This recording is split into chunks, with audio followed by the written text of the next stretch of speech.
All right, hello everybody. Welcome. We are here at the ocean. I'll zoom in on that for a second. And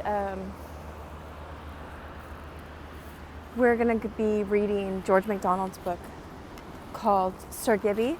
It's from the 1800s and it's by George MacDonald. He was the spiritual mentor of C.S. Lewis.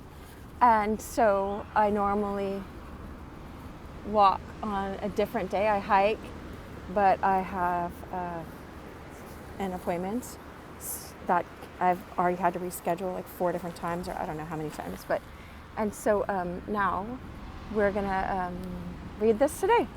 So we're gonna enter back into the story. The story is about a boy, Gibbie, that is mute. He can hear, but he can't speak, and he's just close to the spirit. Jesus. C.S. Lewis. Some people think he's like Jesus. He shows us Aslan, in the Narnia books, which are so good. Oh, I have Leia too. Let's see if she's our cameo.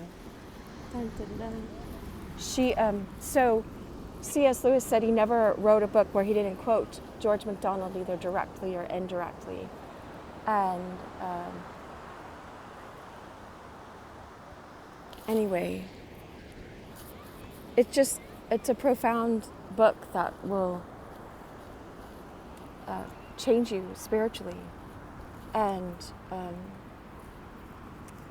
anyway, we're deep in it, but I always say just trust that you're here for a reason, and that this video came up for you for a reason, because I just trust like that. So I just pray God bless every single person here. Teach us what you want to teach us. Help us just enter the story. Yeah, just a second. Okay. So I forgot to get Leia her bowl of water. She's thirsty. She walked about an hour. Here, Leia. Here you go. Here. Wait. It's right here. There you go. My heart is bursting at the seams.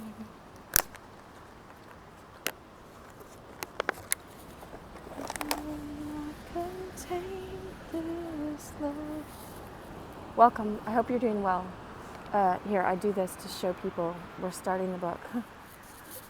My regular people. All right, so this is chapter 35, The Whelp. Let me focus it on the ocean for a second. There. I don't know if it'll stay on that. There. All right. Gibbie sped down the hill through a worse rain than ever. The morning was close, and the vapors that filled it were like smoke, burned to the hue of the flames whence it issued. Many a man that morning believed another great deluge begun, and all measures relating to things of this world lost labor.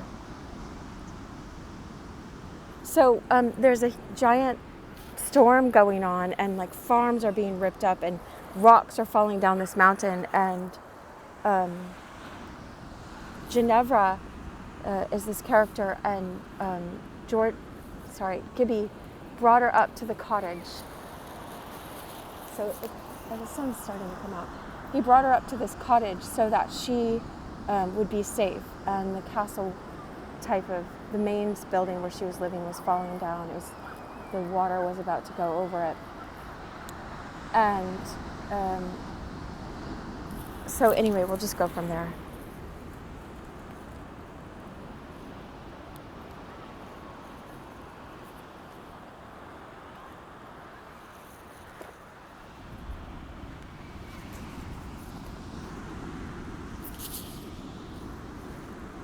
So they believed another great deluge begun, and all measures relating to things of this world lost labor.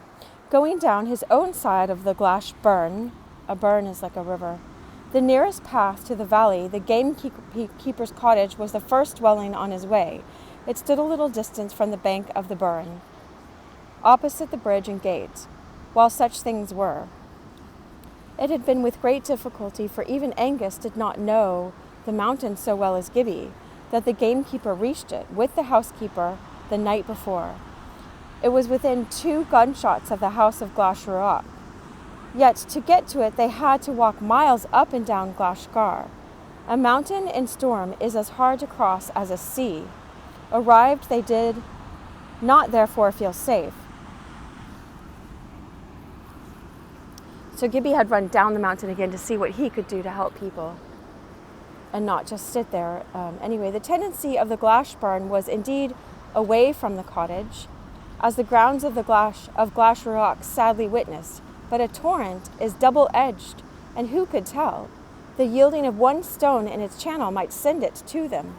All night Angus watched, peering out ever again into the darkness, but seeing nothing save 3 lights that burned above the water. One of them he thought at the mains. The other 2 went out in the darkness, but that only in the dawn.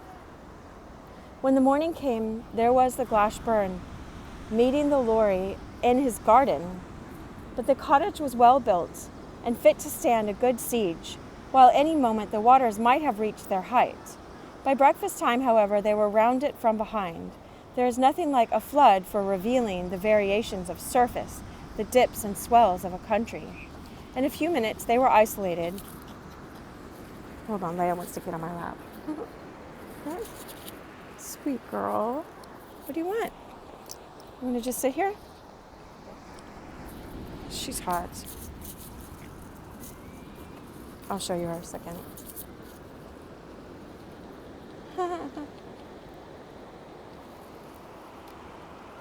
I cannot contain this love. I was just listening to the Upper Room on YouTube. It may look like I'm surrounded, but I'm surrounded by you. I think it's a song by Bethel, but anyway, I love it. It helps.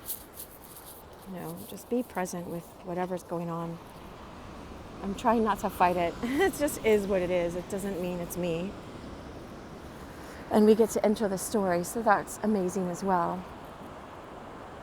I wonder if it'll stay on that or if it goes. Anyway.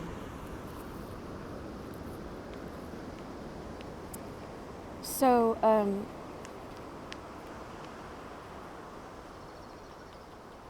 in a few minutes they were isolated with the current of the Glashburn on one side and that of the Lorry in front. When he saw the water come in at the front and back doors at once, Angus ordered his family up the stair. The cottage had a large attic with dormer windows where they slept. He himself remained below for some time longer in that end of the house where he kept his guns and fishing tackle. There he sat on a table preparing nets for the fish that would be left in the pools, and not until he found himself afloat did he take his work to the attic. There the room was hot, and they had the window open. Mistress MacPhelp stood at it, looking out on the awful prospect, with her youngest child, a sickly boy, in her arms. That's Angus's wife. He had in his a little terrier pup. I forgot. There's a little puppy in his arms, just like I've got Leia in mine.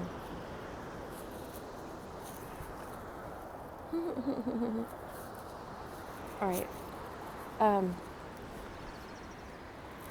It's okay, Leia.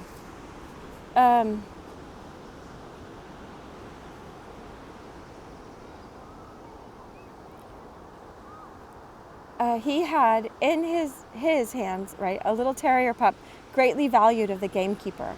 In a sudden outbreak of peevish willfulness, he threw the creature out of the window. It fell on the sloping roof, and before it could recover itself, being too young to have the full command of 4 legs, it rolled off. The doggie's in the water!" cried Mistress MacPhelp in dismay. Angus threw down everything with an ugly oath. So I guess the child had done that. I thought the father had done it, but the child did it, just to be peevish. For he had given strict orders not one of the children should handle the whelp. Jumped up and got out on the roof. From there he might have managed to reach it, so high now was the water, had the little thing remained where it fell, but already it had swam a yard or 2 from the house. Angus, who was a fair swimmer and an angry man, threw off his coat and plunged after it, greatly to the delight of the little one, caught the pup with his teeth by the back of the neck, and turned to make for the house. Just then a shrub swept from the hill, caught him in the face, and so bewildered him that before he got rid of it, he had blundered into the edge of the current, which seized and bore him rapidly away. He dropped the pup and struck out for home with all his strength, but he soon found the most he could do was to keep his head above water, and gave himself up for lost. His wife screamed in agony. Gibbie heard her as he came down the hill and ran at full speed towards the cottage. About 100 yards from the house, the current bore Angus straight into a large elder tree. He got into the middle of it and there remained trembling, the weak branches breaking with every motion he made, while the stream worked at the roots and the wind laid hold of him with fierce leverage. In terror, seeming still to sink as he sat, he watched the trees dart by like battering rams in the swiftness of the current. The least of them diverging would tear the elder tree with it. Brave enough in dealing with poachers, Angus was not the man to gaze with composure in the face of a sure, slow death, against which no assault could be made. Oh, there's two dogs that just came over to us. Many a man, big dogs, but they didn't bark, so that's nice.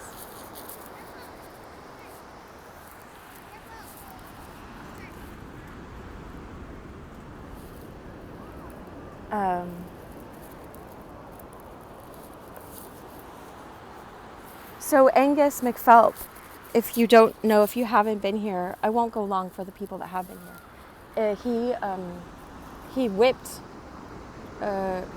Gibbie a long time ago because he thought he was just a vagabond, and he was wrong to have done it, obviously. And then later on he shot him with his gun in the leg because then he thought he was stealing animals because of the coat that he had on, that it had been bought. It was like a sheep coat or something, not even a sheep, it was something else, a goat skin or something, but it had been fairly bought. But anyway, so he has a past with Gibbie, I'll just let you know that. But Gibbie forgives, anyway. Don't look back in anger, I heard you say. I just posted a teaching on the Oasis song, so.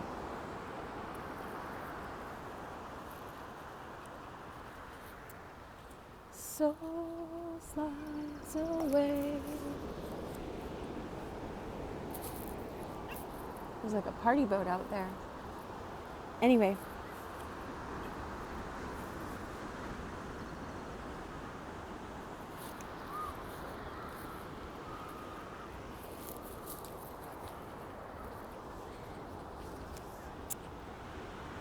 So,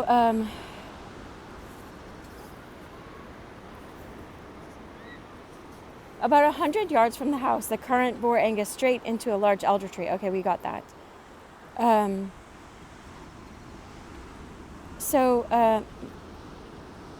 Many a man is courageous because he has not...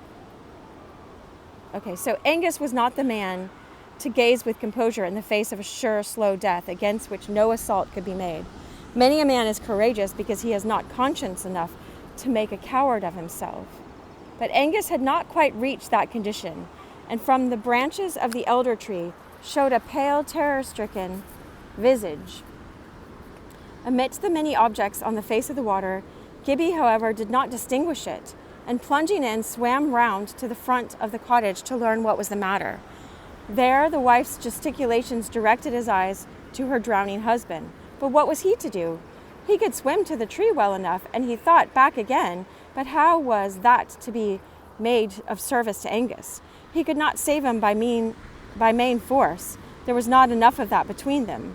If he had a line, and there must be plenty of lines in the cottage, he would carry him to the end of it to haul upon. That would do.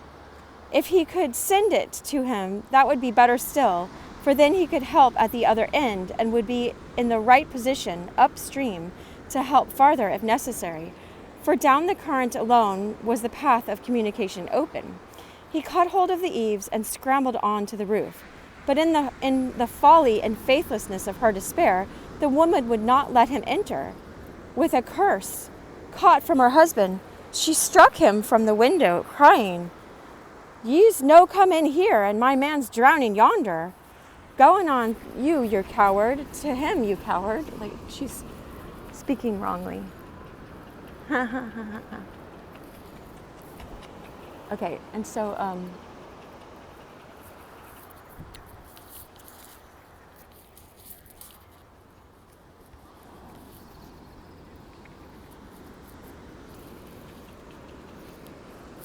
right.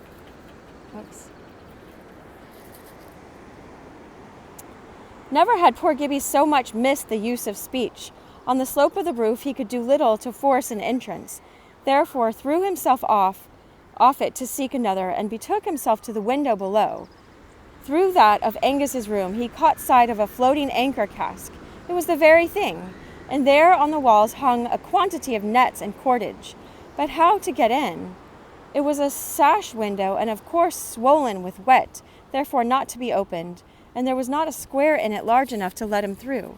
He swam to the other side and crept softly on the roof and over the ridge, but a broken slate betrayed him. The woman saw him, rushed to the fireplace, caught up the poker, and darted back to defend the window, right? Even though he's there to help. "Ye's no come in here, I tell ye," she screeched, "and my man's sticking on that boar tree bus," whatever she's saying. Gibbie advanced. She made a blow at him with the poker. He caught it, wrenched it from her grasp, and threw himself from the roof. The next moment they heard the poker at work, smashing the window. "He'll be in and murder us," cried the mother, and ran to the stair while the children screamed and danced with terror. But the water was far too deep for her. She returned to the attic, barricaded the door, and went again to the window to watch her drowning husband. Gibbie was inside in a moment and seized the cask, proceeded to attach it to a strong line. He broke a bit from a fishing rod, secured the line round the middle of it with a notch, put the stick through the bung hole in the bilge, and corked up the hole with a net float. Happily, he had a knife in his pocket.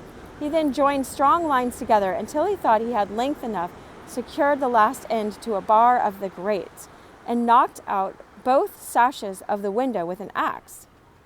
A passage thus cleared, he floated out first a chair, then a creepy, and one thing after another to learn from what point to start the barrel. Seeing and recognizing them from above, Mistress McPhelp raised a terrible outcry. In the very presence of her drowning husband, such a wanton dissipation of her property roused her to fiercest wrath, for she imagined Gibbie was emptying her house with leisurely revenge. Look at how, to the pure, all things are pure, but when we look at the world through certain eyes, we only see what we think we're seeing, Anyway, how we operate inside matters. Blessed are the pure in heart, for they see God. Here, Lele. Do you want some water?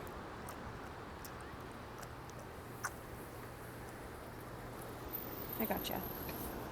All right.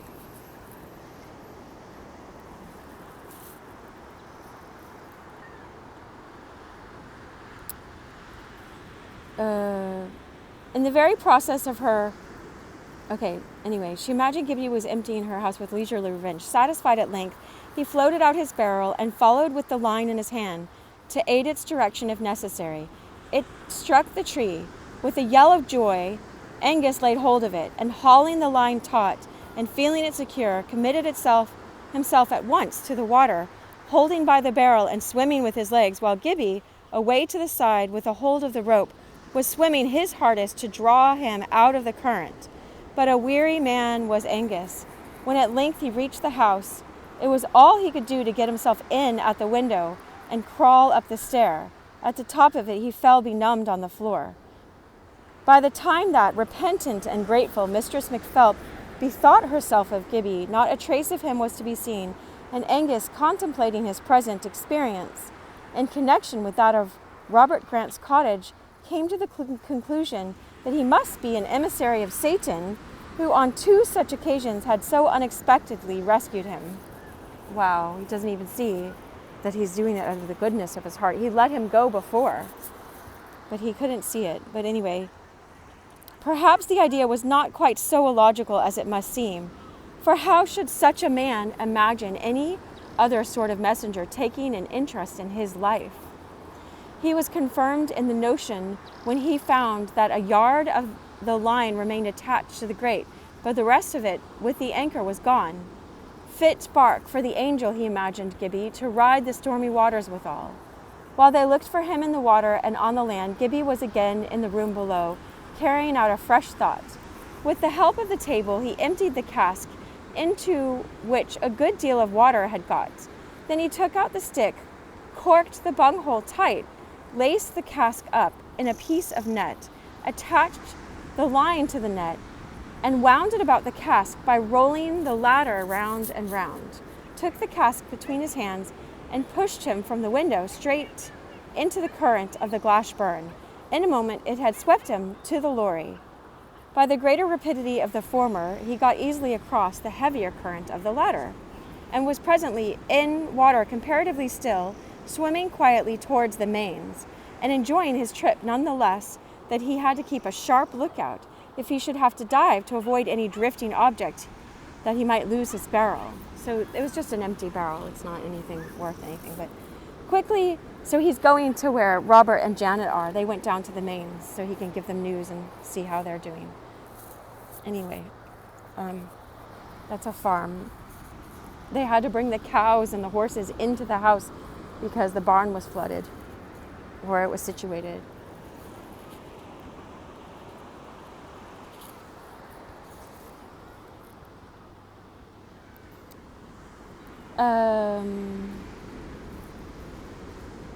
Quickly now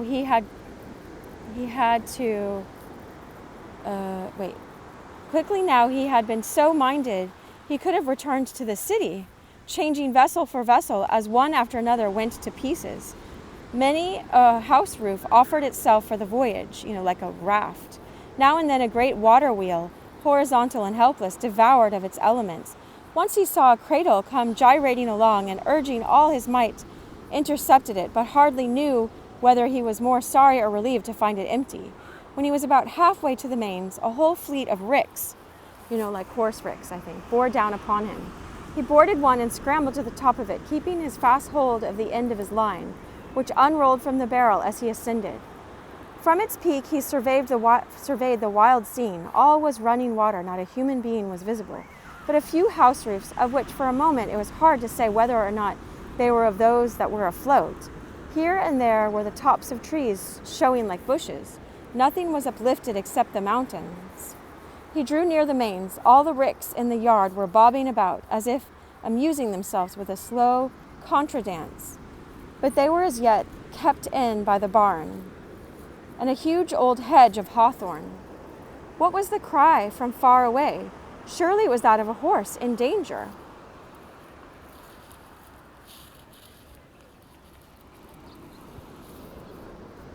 It brought a lusty equine response from the farm. Where could horses be with such a depth of water about the place? Then began a great lowing of cattle, but again came the cry of the horse from afar, and Gibbie, this time recognizing the voice as Snowfall's, forgot the rest. He stood up on the very top of the rick and sent his keen glance round all sides. The cry came again and again, so that he was satisfied in what direction he must look. The rain had abated a little, but the air was so thick with vapor that he could not tell whether it was really an object. He seemed to see white against the brown water, far away to the left, or a fancy of his excited hope. It might be Snowball on the turnpike road, which thereabout ran along the top of a high embankment. He tumbled from the rick, rolled the line about the barrel, and pushed vigorously for what might be the horse. It took him a weary hour, and so many currents was he caught, one after the other, all straining to carry him far below the object he wanted to reach.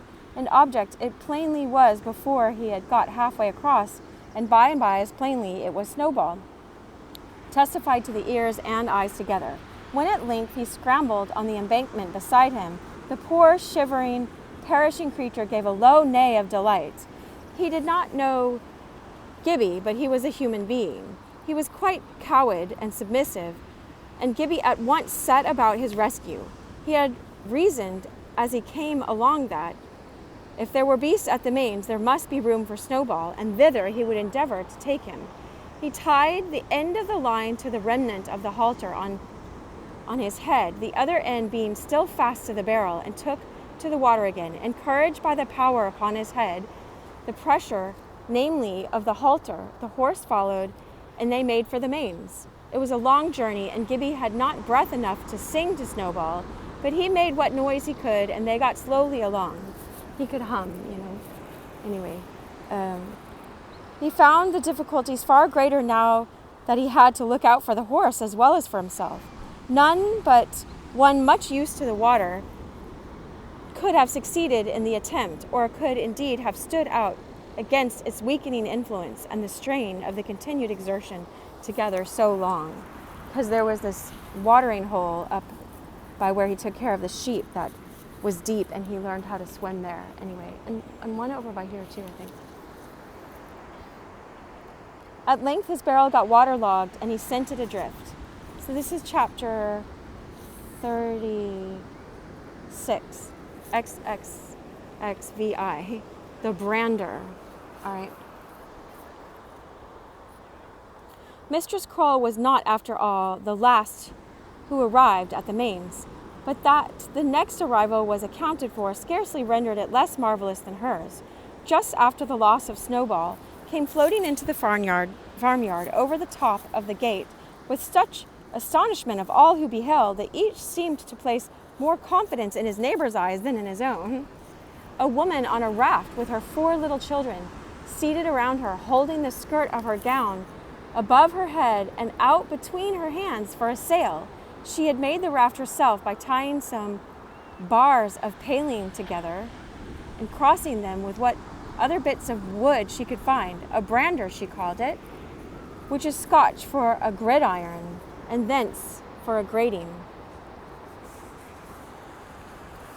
So she made it for her kids to be on and saved them.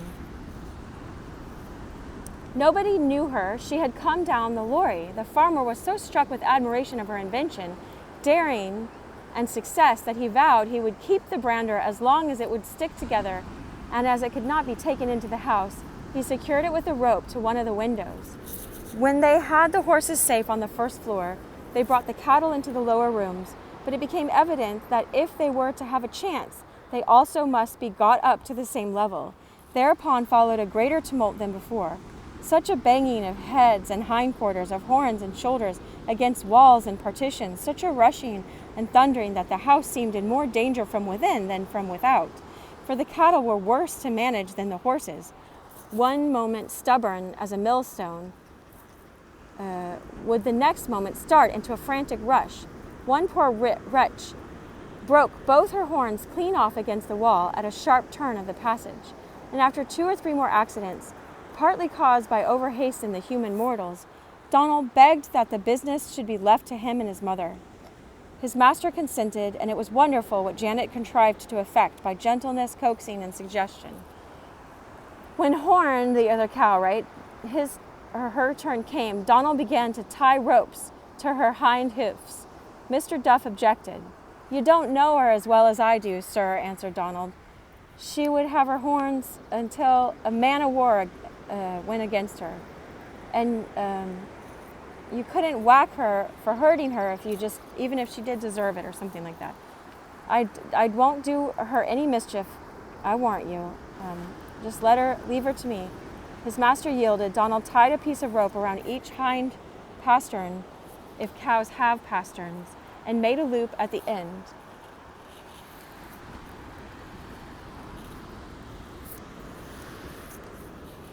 I'm getting hot as well.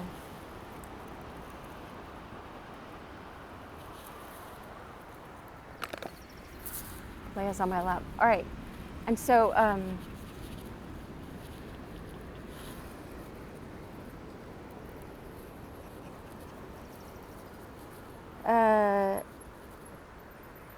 the moment she was at the top of the stair, he and his mother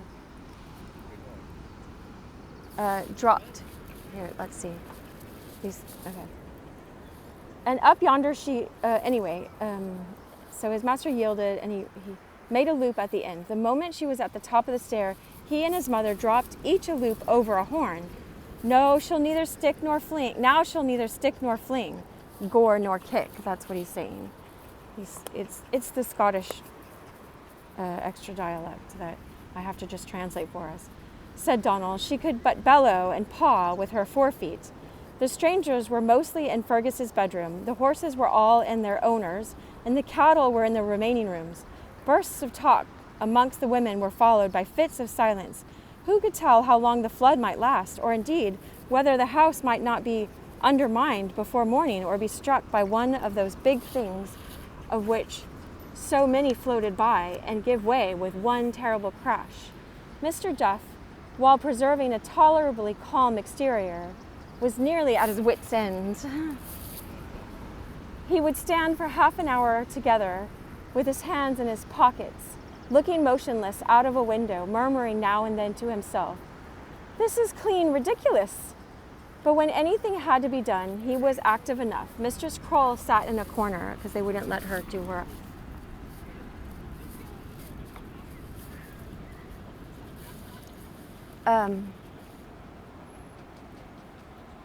Very quiet and looking not a little cowed. There was altogether more water than she liked. She was addicted to whiskey, so she didn't really much like the water, but she hadn't had it for a couple days now or something.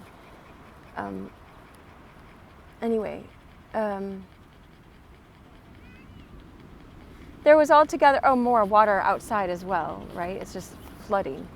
Now and then she lifted her lurid black eyes to Janet, who stood at one of the windows, knitting away at her master's stockings and casting many a calm glance at the brown waters and the strange drift that covered them.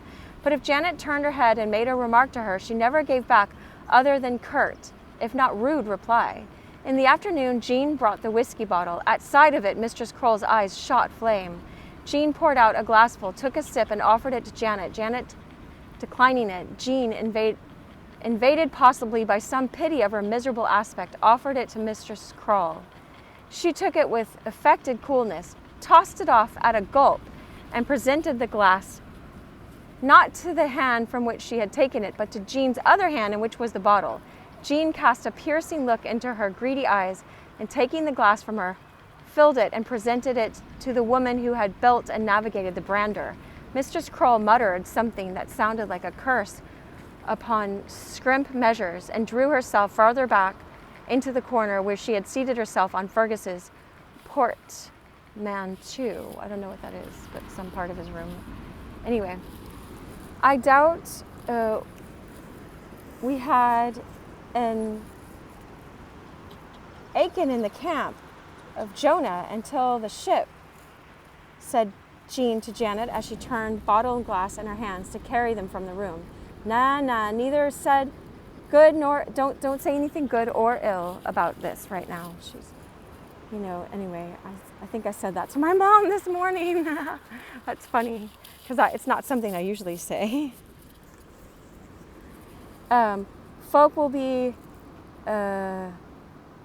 not knowing where their help lies, while if they go take to the bottle. But this is but a day of punishment, not a day of judgment yet. And I'm thinking the worst is now over. If only Gibbie was here. Because she's worried about Gibbie, right? Because he went up to the house on the mountain, their cottage. Jean left the room, shaking her head, and Janet stood alone at the window as before. A hand was laid on her arm. She looked up. The black eyes were close to hers, and the glow that was in them gave the lie to the tone of indifference with which Mistress Croll spoke. You have here once or twice more mentioned a connection with the man, someone named Gibbie, she said. Aye, answered Janet, smiling for the serpent to aid the dove. And what may your will be with him? Oh, nothing, returned Mistress Croll. I knew a one of the same name, and we thought he was lost. We lost sight of him, right? There's Gibbie's here and Gibbie's there, remarked Janet, probing her. Well, I want, she answered peevishly, for she had whiskey enough only to make her cross, and turned away, muttering however, in an undertone, but not too low for Janet to hear, but there's none many like wee Sir Gibbie in the whole world. Would it be something dooms like hell? I don't know what it is. So you can translate this for us if you know this. I hope it shows up. It's not, yeah. I can't tell because the glares. Anyway,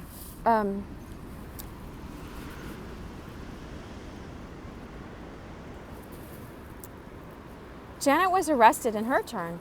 Could the fierce, repellent, whiskey-craving woman be the mother of her gracious Gibbie? Could she be? And look so lost? But the loss of him had lost her, perhaps. And anyhow, God was his father, whoever was the mother of him. How came you to your bairn, woman? She asked. But Mistress Croll was careful also, and had her reasons. He ran from the something hand, she said enigmatically. Janet recalled how Gibbie came to her, scored by the hand of cruelty. Were there always innocents in the world, who in their own persons, by the will of God, unknown to themselves, carried the work of Christ, filling up that which was left behind of the sufferings of their master, women, children, infants, idiots, creatures of sufferance, with souls upon to the world to receive wrong, that it might pass and cease? Little furnaces they of the consuming fire, to swallow up and destroy by uncomplaining endurance the divine destruction. All right, so Gibbie took one for the team, if you want to call it like that. If it's way more than that. He took the suffering in the world, and Janet was just contemplating, is that why this happens to him? He's not an idiot at all. He's really intelligent, but he doesn't speak, so they would think they thought he was an idiot, but not Janet. She knew he wasn't. I'm going to turn this back to the ocean. I need to get some water. I'm just sweating here. But anyway, I brought some water, but it was cool this morning, so I didn't bring cold water.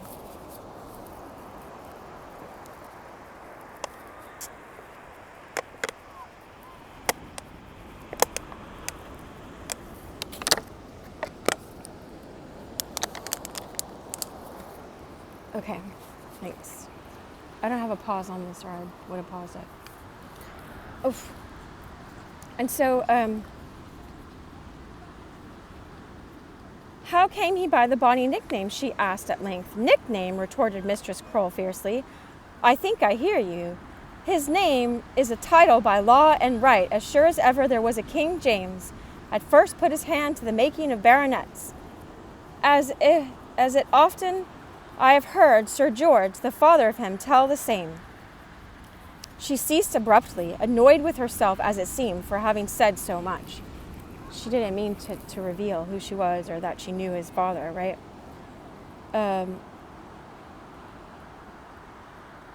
Ye wouldn't be my lady yourself, would ye, ma'am? Suggested Janet in her gentlest voice. Like, are you the lady? Are you the mother? Mistress Croll made her no answer. Perhaps she thought of the days when she alone of women did the simplest of women's offices for Sir George. Anyhow, it was one thing to rush of herself to the verge of her secret, and quite another to be fooled over it. It isn't long since you lost him. Is it long since you lost him? Said Janet after a bootless pause. I don't know what a bootless pause means, but aye, she answered gruffly and discourteously, in a tone intended to quench interrogation. But Janet persisted. Would you know him again if you saw him? Know him? I would know him if he had grown a grandfather. Know him, quite sure. Oh, well, ever I knowed him as I did, bairn as he was. Anyway, she knew him when he was a child, and would keep him going even if he were dead as an angel made him. But well, I want. It's a little difference that would make. I don't know what she's saying right here. Sorry. If I get to go translate it for us, then I will. But because I can look it up. There's a guy that translated it, and then I just paraphrase sometimes. some of what I got, or I just listened to it in Scottish and then it makes sense. Because he does it. There's another guy I listen to. He does it with an accent. Here, Leia, come drink your water. Is it too hot? Good girl. She rose in her excitement and going to the other window, stood gazingly vacantly out upon the rushing sea. To Janet, it was plain she knew more about Gibbie than she was inclined to tell, and it gave her a momentary sting of apprehension. What was about him that you would know so well, she asked in a tone of indifference, as if speaking only through the meshes of her work. I'll know him... Oh, shoot. As fear as I tell him. Anyway. How can you know him, she says, you know. But the next instant she screamed aloud, Lord God Almighty, yawns himself.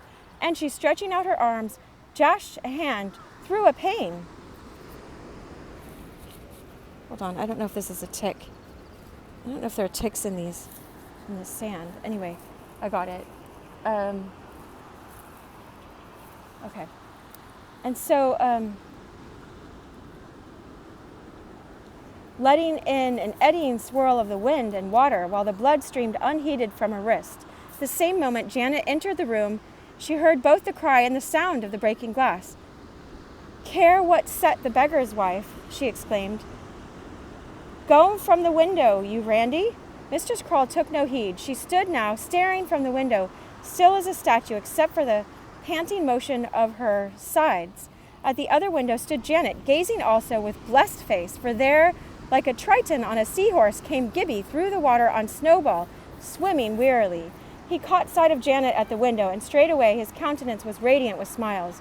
Mistress Croll gave a shuddering sigh, drew back from her window, and betook herself again to her dark corner. Jean went to Janet's window, and there beheld the triumphal approach of her brownies, saving from the water the lost and lamented Snowball. She shouted to her brother, because that's the owner of the house, that Snowball is his. Anyway, John, here's your Snowball, and here's your Snowball. John ran to her call, and beside himself with joy when he saw his favorite come swimming along through the window wide and began to bawl the most unnecessary directions and encouragements, as if the exploit had been brought thus far towards a happy issue slowly through him. While from all the windows Gibbie was welcomed with shouts and cheers and congratulations. Lord preserve us, cried Mr. Duff, recognizing the rider at last. It's Rob Grant's innocent. What would he have thought of it? Like, he just didn't think that he's intelligent. They know he is. Robert and Janet do. The Lord bless babes and sucklings are capable, Wiles remarked Janet to herself. She believed Gibbie had more faculty than any of her own, Donald included, nor did she share the prevalent prejudice of the city that heart and brains are mutually antagonistic. Wow.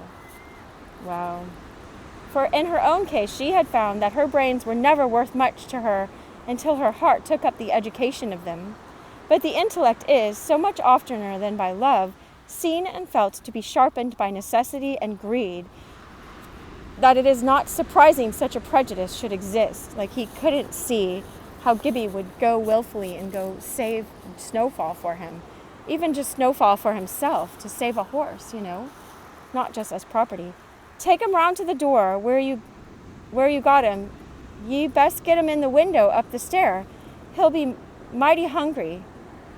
And something wet, I'm thinking. Come away the stair and tell us about it. A score of such conflicting shouts assailed Gibbie as he approached, and he replied to them all with the light of his countenance. When they arrived at the door, they found a difficulty waiting them. The water was now so high that Snowball's head rose above the lintel, and though all animals can swim, they do not all know how to dive. A tumult of suggestions immediately broke out, but Donald had already thrown himself from a window with a rope and swum to Gibbie's assistance. The two understood each other, and heeding nothing the rest were saying, held their own communications. In a minute, the rope was fastened round Snowball's body, and the end of it drawn between his forelegs and through the ring of his headstall, when Donald swam with it to his mother, who stood at the stair, with the request that as soon as she saw Snowball's head under the water, she would pull up with all her might and draw him in at the door. Donald then swam back and threw his arms round Snowball's neck from below, while the same moment Gibbie cast his whole weight up it from above. The horse was over head and ears in an instant, and through the door in another. With snorting nostrils and blazing eyes, his head rose in the passage, and in terror he struck out for the stair. As he scrambled heavily up from the water, his master and Robert seized him, and with much petting and patting and gentling, though there was little enough difficulty in the managing him now, conducted him into the bedroom to the rest of the horses. There he was welcomed by his companions and immediately began devouring the hay upon his master's bedstead. They had to makeshift this. Gibbie came close behind him, was seized by Janet at the top of the stair, embraced like one come alive from the grave, and led, all dripping as he was, into the room where the women were. The farmer followed soon after with the whiskey, the universal medicine in those parts, at which he offered a glass to Gibbie, but the innocent turned from it with a curious look of mingled disgust and gratefulness. His father's life had not been all a failure, because his father died of drinking whiskey. He had done what parents so rarely effect, handed the general results of his experience to his son. The sight and smell of whiskey were to Gibbie's a loathing flavored with horror. I mean, he saw his dad drink himself to death. It was horrible, but anyway. The farmer looked back from the door as he was, I'm just thinking how God is our Father now and can teach us through this story how to let go of our addictions. God, fill us with your Holy Spirit. Help us turn from all addictions and turn to you instead. Fill us with your love. Heal all our traumas, we pray in Jesus' name, amen. The farmer looked back from the door as he was leaving the room. Gibbie was performing a wild circular dance of which Janet was the center, throwing his limbs about like the toy the children call a jumping jack, which ended suddenly in motionless ecstasy upon one leg. Having regarded for a moment the rescuer of Snowball with astonishment, John Duff turned away with the reflection how easy it was and natural for those who had nothing and therefore could lose nothing to make merry in others' adversity. He thought he was making fun of him. Again, people are misperceiving his dance. That's his dance of jubilation and joy and happiness that he got to rescue that horse. That an animal of God's was saved. Anyway, and the farmers, It did not once occur to him that it was the joy of having saved that caused Gibbie's merriment thus to overflow. The creature's a born idiot, he said afterwards to Jean, and it's just a marvel what he's capable of. But indeed, there's a little cheese between Janet and him. They're both tarried with the same stick. They call her, because she's more mystical as well, right? He paused a moment, then added, they'll do well enough in the other world, I doubt not, whether nobody has to have hold of themselves, like back in heaven, right, in the heavens. That day, however, Gibbie had proved that a man may well afford both to have nothing and to take no care of himself, seeing he had, since he rose in the morning, rescued a friend, a foe, and a beast of the earth. What was that? Something big just fell down. Anyway, verily he might stand on one leg, but when he told Janet that he had been home and had found the cottage uninjured and out of danger, she grew very sober in the midst of her gladness.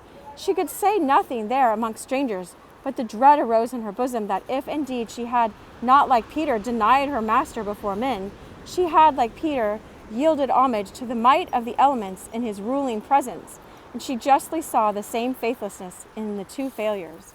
So she's saying, like, she could have walked on water if she had kept looking to the face of Jesus in the storm and trusted that her house would be saved, but instead she started running from the storm. Anyway, she said to herself, given only that I'd been praying instead of running away, I would have been there when he turned the water aside. I would have seen the miracle. Oh, my master, what think ye of me now? She's asking for forgiveness. For all the excitement Mistress Croll had shown at first view of Gibbie, she sat still in her dusky corner, made no movement towards him, nor did anything to attract his attention, only kept her eyes fixed upon him, and Janet, in her mingled joy and pain, forgot her altogether. When at length it recurred to her that she was in the room, she cast a somewhat anxious glance towards the place she had occupied all day. It was empty, and Janet was perplexed to think how she had gone unseen. She had crept out after Mr. Duff, and probably Janet saw her, but as one of those who see not, and immediately forget. Just as the farmer left the room, a great noise arose among the cattle in the adjoining.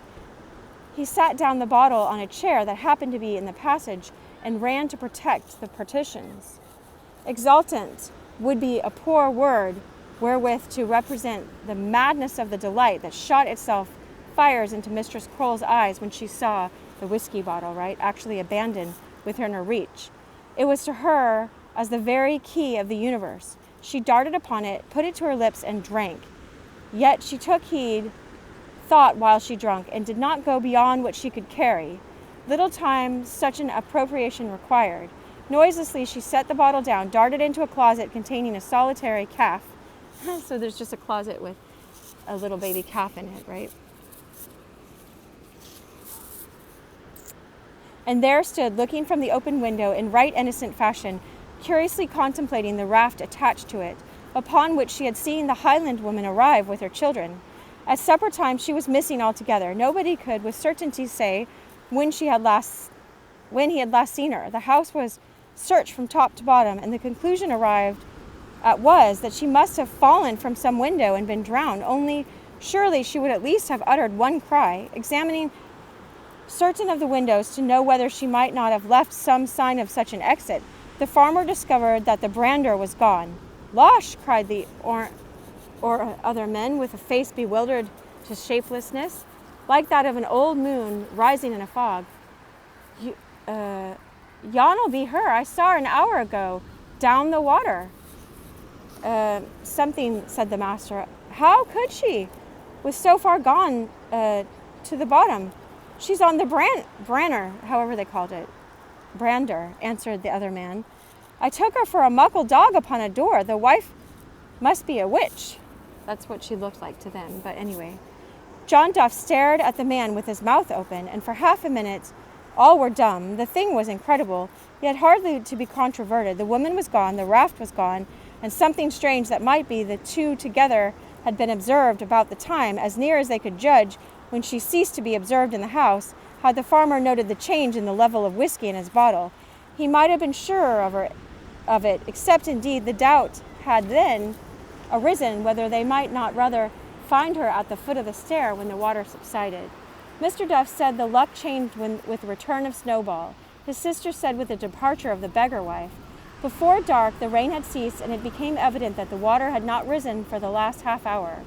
In 2 hours more it had sunk a quarter of an inch. Gibbie threw himself on the floor beside his mother's chair. She covered him with her grey cloak, and he fell fast asleep. At dawn he woke with a start. He had dreamed that Ginevra was in trouble. He made Janet understand that he would return to guide them home as soon as the way was practicable, and set out at once. The water fell rapidly. Almost as soon as it was morning, the people at the Mains could begin doing a little towards restoration. But from that day forth, for about a year, instead of the waters of the Dower and the Lorry, the house was filled with the gradually subsiding flood of Jean's lamentations over her house gear, one thing after another, and 20 things together. There was scarcely an article she did not over and over proclaim utterly ruined, in a tone apparently indicating ground of serious complaint against some one who did not appear, though most of the things, to other eyes than hers, remained seemingly about as useful as before. In vain her brother sought to comfort her with the assurance that there were worse losses at Culloden. She answered that if he had not himself been specially favored in the recovery of Snowball, he would have made as much worse complaint about him alone that she did about all her losses. Whereupon, being an honest man, and not certain that she spoke other than the truth, he held his peace. But he never made the smallest acknowledgment to Gibbie for the saving of the said Snowball. What could an idiot understand about gratitude? And what use was money to a boy who did not set his life at a pen's fee? But he always spoke kindly to him thereafter, which was more to Gibbie than anything he could have given him. And when a man is content, his friends may hold their peace. Wow. Oh, sorry. I'm in there, the back of their selfie. The next day, Jean had her dinner strangely provided. As her brother wrote to a friend in Glasgow, she found at the back of the house, and all laying in a heap, a handsome dish of trout, a pike, a hare, a partridge, and a turkey, with a dish of potatoes and a dish of turnips, all brought down by the burn, and deposited there for the good of the house, except the turkey, which, alas, was one of her own favorite flock. That's so weird, like people, anyway.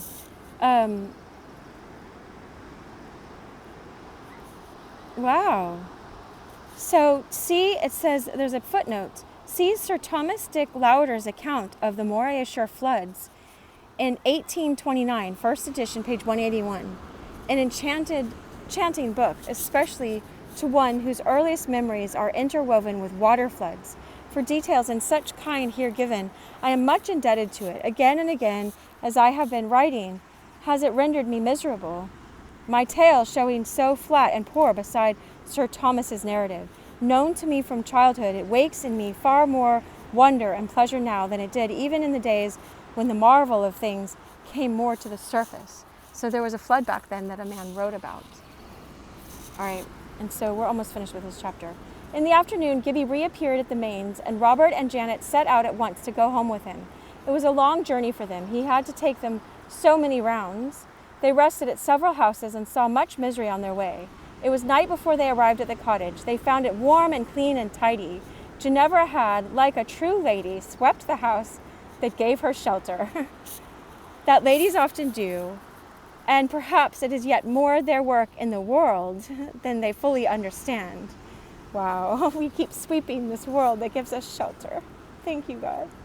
For Ginevra, it was heavenly bliss to her to hear their approaching footsteps, and before she left them, she had thoroughly learned that the poorest place where the atmosphere is love is more homely, and by consequence more heavenly than the most beautiful, even where law and order are elements supreme. Ere given I had only had faith abiding, said Janet to herself as she entered, and to the day of her death she never ceased to bemoan her too hasty desertion to the wee house upon the muckle rock, to go down to the Mains house. As to the strange woman's evident knowledge concerning Gibbie, she could do nothing but wait, fearing rather than hoping, but she had got so far above time and chance that nothing really troubled her, and she could wait quietly. At the same time, it did not seem likely that they would hear anything more of the woman herself. No one believed she could have gone very far without being overwhelmed, or whelmed, as they say, in the fierce waters. Okay, so the next chapter, we're going to stop here because it's almost 58, is chapter 37, Mr. Sclater. So it's going to go back into the town where Gibbie grew up. You'll see that Mistress Kroll lived, but I don't want to give any more spoilers. It's probably in the first sentence. Anyway, thanks so much for being here. I hope you enjoyed the story, and I wish you so much love. Make sure to like and share with other like-minded people, and go watch the playlist of Sir Gibbie from the beginning if you just caught on here. Much love.